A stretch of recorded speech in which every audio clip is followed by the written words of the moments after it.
Orain 20 urte itxi zuten Euskaldunon egunkaria eta zauriak irekita jarraitzen du egun horietako memorian. Espainiako Auzitegi Nazionalak eta Guardia Zibilak gaurko egunez itxi zuten agerkaria. 2003an Euskarak eta Euskaldunek zuten egunkari bakarra. Itxiera, atxiloketa, tortura, gezur, malko mobilizazio elkartasun erantzun eta egunkari berri baten sorrera eta amaiera egunak izan ziren. Egunkaria aurrera leloak bildu zituen egun, aste eta hilabete horietan bizitakoak. 2003ko otsailaren 20an ostegunez, goizaldean abiatu zuten egunkariaren kontrako polizia operazioa. Burua estalirik, Andoaingo, Bilboko, Donostiako, Gasteizko eta Iruñeko egoitzetan sartu ziren Guardia Zibilak, besteak beste, aldi berean, egunkarian eta ura sortu zuen enpresan ardura postuak izan zituzten 10 pertsonen etxeetan indarrez sartu eta terrorismoaren kontrako legea baliatuta atxilotu zituzten.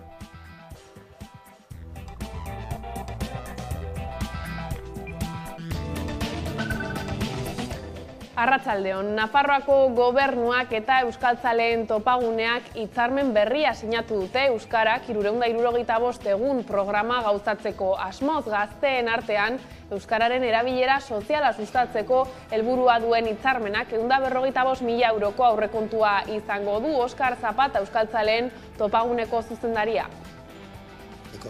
Euskararen bizi berritze prozesu honetan denon beharra dugu, ezta?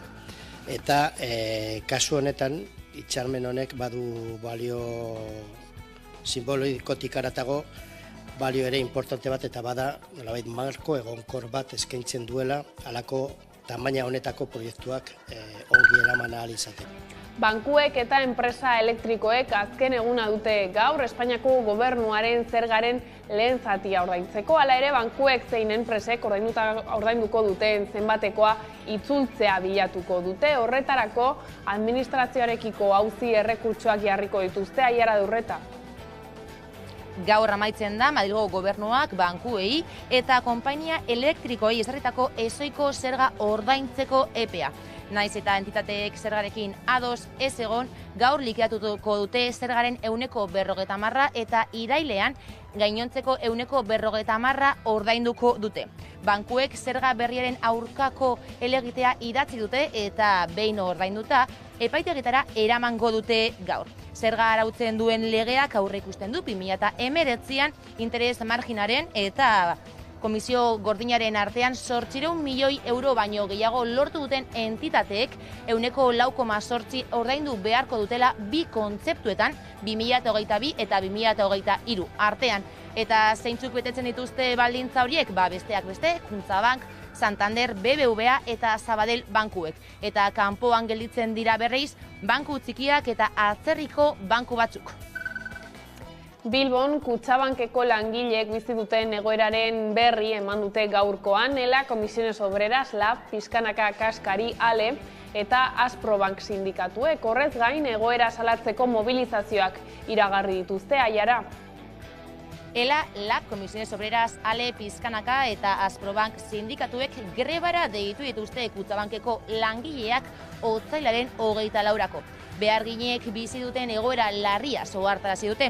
Izan ere, salatu dutenez, gero eta langile gutxiagok lan egiten dute, lankarga komertzialak nabarmen handitu dira eta talentu handiko langileek alde egiten dute baldintza okerrengatik.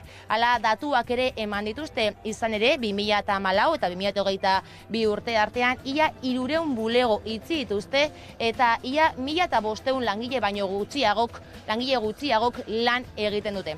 Adibidez, Bilboko Santutxu auzoan non 50.000 pertsona bizi diren, 2011an 10 bulego zeuden eta egun 3 gelditzen dira. Hala egoera hori salatzeko aipatu bezala otsailaren 24an greba egingo dute Kutxabankeko langileek.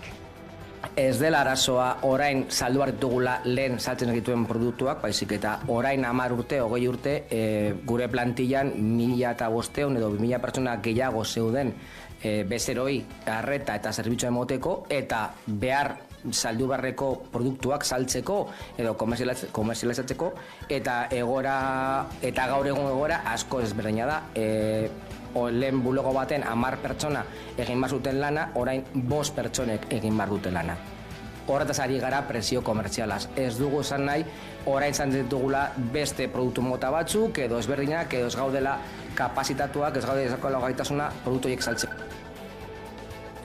Hasi dira Getxoko Itzubaltzeta auzoko nagusien etxea eraisten, goizeko 6:30 ekin diete lanei beharginek, gaur ere, ertzain multzo handi bat bizkartzain zutela. Joan den asteko 2 egunetan protestak izan zirenan, ertzaintzak hainbat lagun zauritu zituen istiluetan eta bide bera hartu du gaurkoak. Polizia oldartu egin zaie goizak aurrera egin ahala, nagusien etxearen inguruan bildu diren bizilagunei eta bat gutxienez atxilotu du. Obrako esiaren kontra zeuden protestan ari ziren lagun batzuk eta haiek banan-banan mugiarazi ditu ertzaintzak.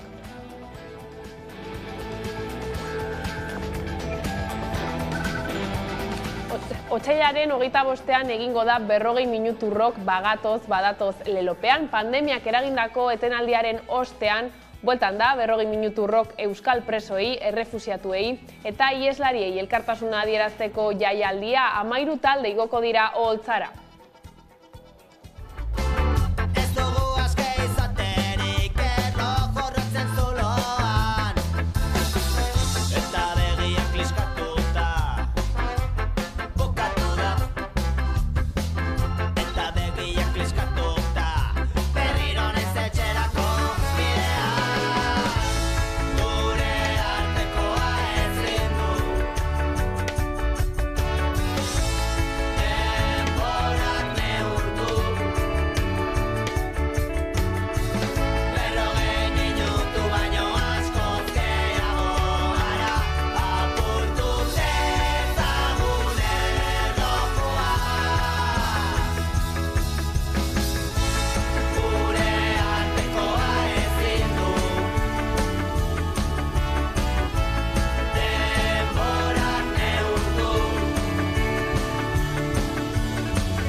Ongietorriak arratsaldean gaur albistegira, 20 urte Euskaldunon egunkaria itxi zutela. Euskaraz argitaratzen zen egunkari bakarraren itxiera agindu zuen Juan del Olmo epai espainiarrak 2003ko otsailaren 20an. Eta kide zirela egotzita atxilotutako 10 lagunek 7 urtez itxaron behar izan zuten errugabe zirela frogatu arte itxia, baina ez isildua lerroburuarekin, egunkariako kazetariek egunero egunkaria argitaratu zuten biharamunean. Otsailak 20 ura oso hotza izan zen. Oso hotza izan zen guretzat. Inma, Luis, Pello, Fermin, Xavier, beste Xavier, Txema, Juan Mari, Martxelo. Amesgaiztoa izan zen orduan, erio eta minbiziak gero. Esta es una operación en defensa y en protección de los derechos y de las libertades de los vascos, de su cultura, de su pensamiento y de la expresión de su lengua en libertad. Eta errespetu falta izan da, Euskal Herrekiko, Euskal Kulturarekiko, Euskal Herrekiko, Euskaldunok, Legegunarekiko, gure borondaterekiko, eten gabekoak izan da. Niretzat izan ziren infernua. Nik ezagutu dudan infernurik txarrena.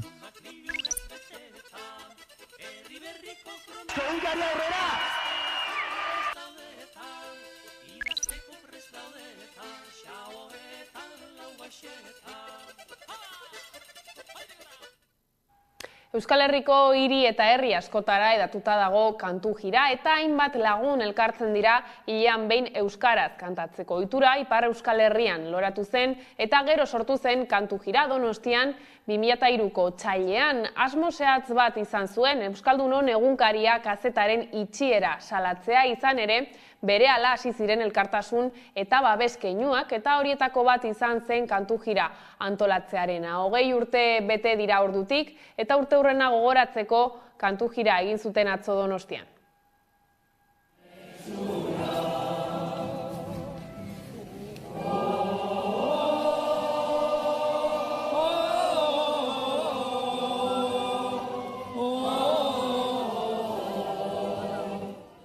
Saiatu ziren gu txikitzen, saiatu ziren Euskal Herria eta euskarazko egunkari gabe uzten, saiatu ziren gure gainean akusazio larriak, saiatu zituzten oso larriak botatzen, saiatu ziren gure kazetariak, gure lankideak etxera joan zitezen negarritera zauriak miazkatzera, baina gure lankideek zuten hori zire etxera joan. Parkean bertan gelditu ziren.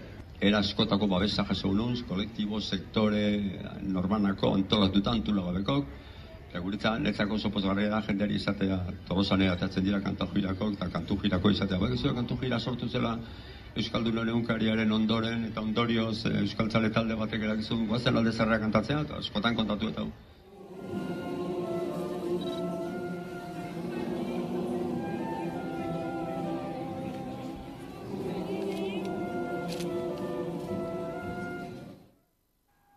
Eta euskaraz ari garela, Monzon Ganuza saria Amurizak jasoko du Euskal Herriari eta euskarari eginiko ekarpenagatik. Aurtengo Monzon Ganuza Euskal Utopiko saria Xabier Amurizak jasoko duela jakinarazi dute Bergarako Udalak eta Olasodorra Fundazioak. Amuriz hautatzerako orduan aintzat hartu dute Euskal Herriari, euskal kulturari eta euskarari bizi osoko ekarpen oparoa egin diola. Esaterako 1980ko hamarkadan berritasun handia ekarri zion bertsogintzari, eta seguru aski ezinezkoa da egungo bertsolaritza moderno ulertzea bere ekarpena kontuan izan gabe. Neurri eta doinuetan ere berrikuntza handiak ekarri zituen. Nabarmentzekoa da bestalde bertso eskoletan eragindako iraultza. Helduentzako bertso eskoletako lehen ikasmateriala prestatu zuen. Bere kultur jarioa amaiezina da. Itzulpegintza arloan klasikoak itzultzez gain hainbat eleberri, narrazio, olerki liburu eta saiakera idatzi ditu. Eta bereak dira euskal kantugintzako hainbat abesti eta kopla ezagun. Hala nola Euskal Herrian euskaraz, mendian gora aritza edo furra-furra. Politika arloan ere urte luzez azaldu zuen herriarekiko konpromisoa, eta Zornotzako udalean zinegotzi, Bizkaiko batzar orokorretako batzarkide eta Gasteizko legebiltzarreko legebiltzarkide izan zen herri batasunaren izenean 80. hamarkadan. Testu inguru horretan 3 espetxealdi bizi behar izan ditu.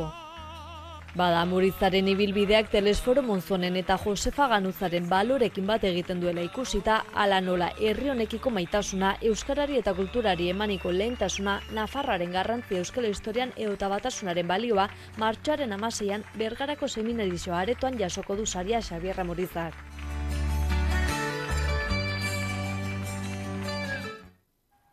Nafarroako gobernuak eta euskaltzaleen topaguneak hitzarmen berria sinatu dute euskarak 365 egun programa gauzatzeko asmoz. Gazteen artean euskararen erabilera soziala sustatzeko helburua dauka.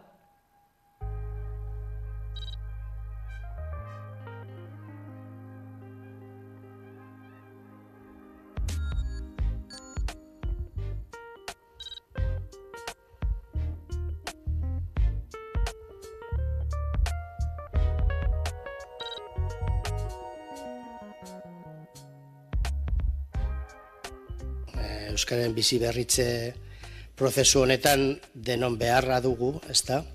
Eta kasu honetan hitzarmen honek badu balio simbolikotik haratago balio ere importante bat, eta bada nolabait marko egonkor bat eskaintzen duela halako tamaina honetako proiektuak ongi eraman ahal izateko, ezta?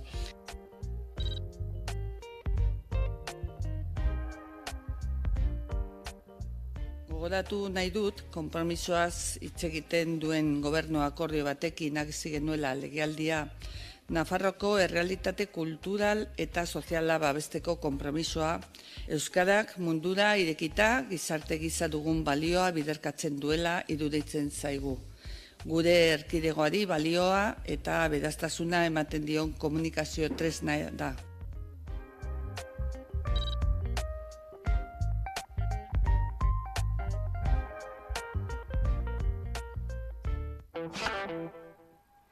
Gai aldatuta haien luxua gure fakturak pobrezia energetikoarekin amaitzea eta energia publifikatzea aldarri dauka. Jauzi Ekosoziala ekimenak protesta egin du otsailaren 17an Bilbon pobrezia energetikoaren aurkako munduko egunean.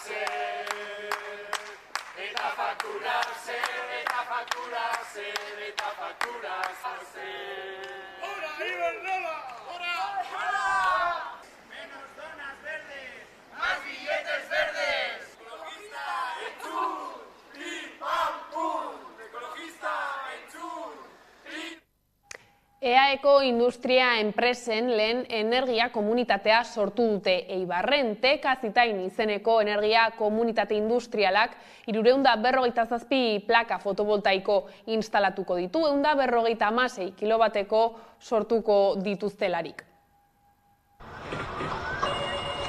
Industria sektoreak eguzki energia berriztagarriaren aldeko apustu egin du Gipuzkoan. Euskal Autonomia Erkidegoko industria enpresen lehen energia komunitatea sortu dute Eibarren, energiaren Euskal Erakundaren Gipuzkoako Foru Aldundiko ingurumen sailaren eta Eibarko udalaren laguntzarekin.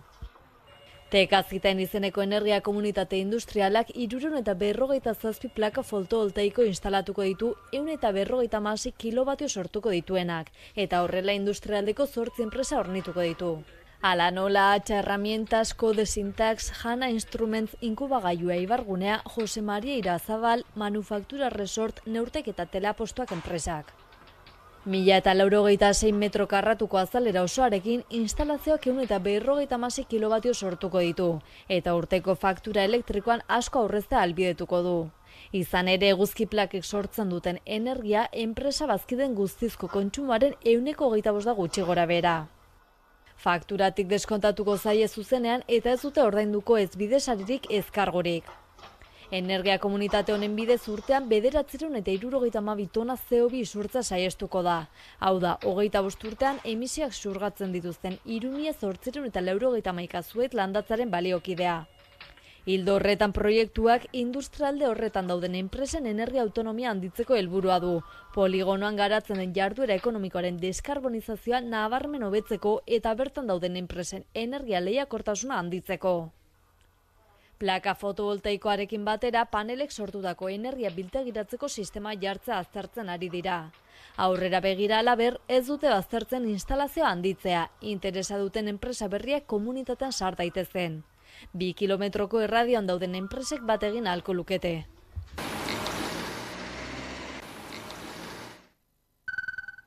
Nafarroako gobernuak LGTBIQ+ zerbitzua kudeatzen duen Katalingorrik elkarteari murrizketak egin dizkio, langile kopurua 7 lagunetik 4 murriztu du, baina lan karga mantendu. Zonek zerbitzua Iruñean zentralizatzea suposatzen du eta orain arte egin den bezala Nafarroa osoan zerbitzua eskaintzea ez da gehiago bideragarria izango.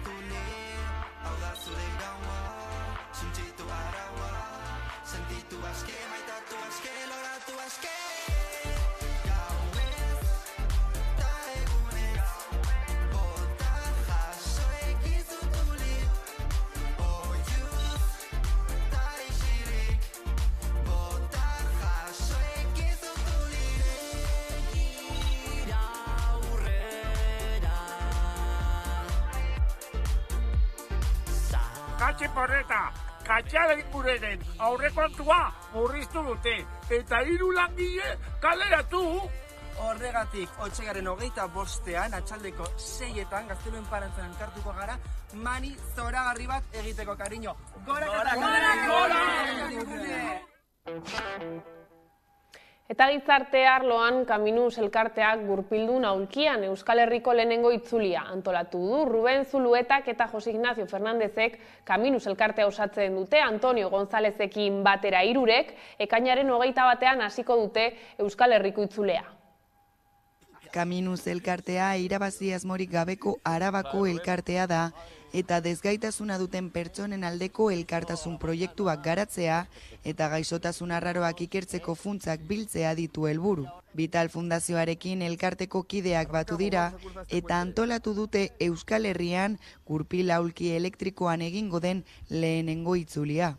Bidaia ekainaren 21 hasiko da eta uztailaren 1 amaitzea aurreikusten dute. Gasteiztik abiatuko dira eta uztailaren 1 Andre Maria Zuriaren plazan amaituko dute. Deialdia egin dute egun horretarako, jendea bertara hurbiltzeko eta haiekin bidaiaren amaiera ospatzeko. 11 etapa izango dira eta gutxi gora bera egunero 50 kilometro zeharkatu nahi dituzte. Guztira 500 izango dira. Concienciar a las personas, transmitir positividad, porque para nosotros es muy importante, porque cuando te diagnostican una enfermedad de este tipo, os podéis imaginar que crees que tu vida se ha acabado, que tu mundo se ha reducido a nada, y bueno, y volver a vernos en estas situaciones y arrastrar a otra gente, pues es la leche, ¿no? Nos da mucha fuerza para continuar. Gasteiz, Urduña, Bilbo, Lekeitio, Zumaia eta Donostia besteak beste bizitatuko dituzte ibilbide horretan. Eta horrekin batera, maiatzaren 13an Gasteizen martza solidarioa egingo da Abetzukoko zubitik 4 kilometroko ibilbidea izango da. Aurten bigarren edizioa antolatu dute eta espero dute 2022an lortu zituzten 600 inskripzioek gora egitea. La ciencia cura. La cura no está tan lejos como la gente piensa. Lo único que hay que hacer es seguir investigando y la ciencia, aparte de curar, es muy cara también. Horrez gain ikastetxeetan hitzaldiak eskainiko dituzte, gazteak desgaitasun baten inguruan dauden egorei buruz hausnartzeko. Kaminuz elkarteak zenbait proiektu aurrera eraman ditu. Ruben Zuluetak eta Jose Ignacio Fernandezek Antonio Gonzalezekin batera osatzen dute. Lehenengo bik gaixotasun arraro bat dute, muskulodistrofia. Garatutako proiektuen artean, Doneiakue bide frantzez egin zuten eta Los Monegros basoamortua zeharkatu zuten. 2022an ekintza aitzindaria egin zuten. Doneiakue bide mozarabiarrak gurpila ulki elektrikoan egiten lehenak izan ziren munduan. Oraingoan Euskal Herriko itzulia izango da euren hurrengo erronka. Eta kultura arloan Zaldunita eguna ospatu dute igande honetan Tolosan. Inauterietako egun handia da eta tolosarrak goizean goiz atera ziren kalera pijama eta albornoza jantzita.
Eta Araban Zalduondoko Markitos landa inauteri errotueneko protagonista da. Tradizioak dio Markitos dela azken urtean gertatutako gaitz guztien erruduna. Gauzak horrela, bera epaitu eta bere kontrako ebazpena eman ondoren sutan erretzen dute.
Eta Bilbon bihar amaituko dira Bilboko aratusteak sardinaren erreketarekin. Aiara Durreta.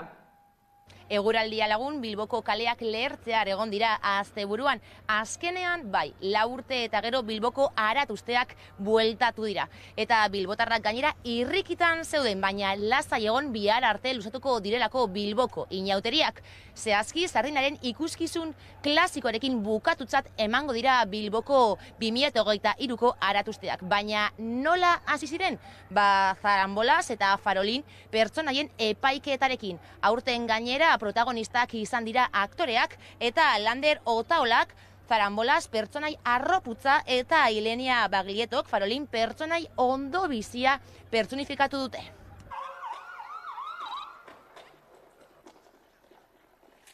Ilenia Baglieto eta Lander Otaola, Urazpiko Bilboko legediaren agindupean atxilotuta zaudete farolin eta zarambolaz izatearen delituagatik.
Eta horrela iritsi gara albistegiaren bukaerara. Gaurkoan Esti Marquezen hitzekin jolasean abestiarekin agurtuko zaituztegu. Gustatuko zaizuelakoan besterik ez gure aldetik. Horiek izan dira arratsaldeak gurean gaur utzi dituena. Gogoratu guztiak eta gehiago nahi duzuen aldiro 11.eus atarian daudela eskuragarri. Gero arte.